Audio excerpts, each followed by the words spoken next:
introduction video where I install clips and show you how to create a new project, but be sure to watch some of the videos I have recommended in the box below.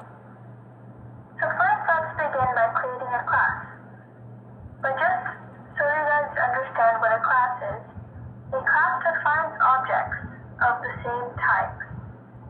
The class dog could have different attributes or variables, such as the dog's name, breed, and age.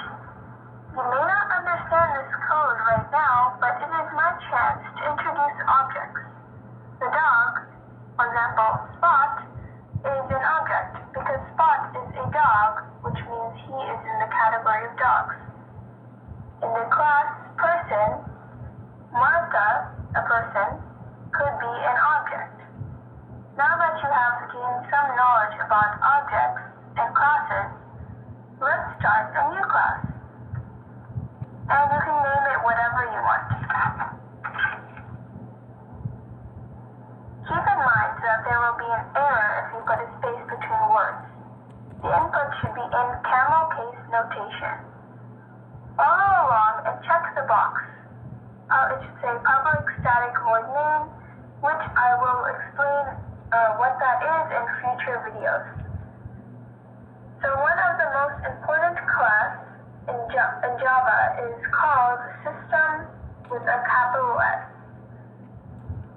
When you type dot, an Eclipse should give a pop-up menu with all the methods available inside the system class.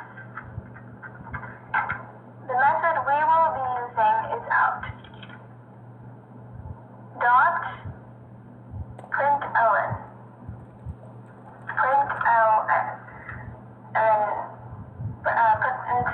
And then you want to add parentheses, and inside the parentheses write your first comment. And this should be a huge celebration for you. I'm just joking. And make sure to write it in quotations. So you put your comment, you put your quotations, and inside you write your whatever comment you want. And in this case, we are writing "Hello World" with an exclamation mark. So add a semicolon, and whenever you run your program, it will print whatever you put in the quotation marks in the console. So that is it for your first Java tutorial. I hope you have found this to be beneficial, and if you did, give this video a like, comment, and subscribe. And thank you very much for watching. I'll see you in my next video. Bye!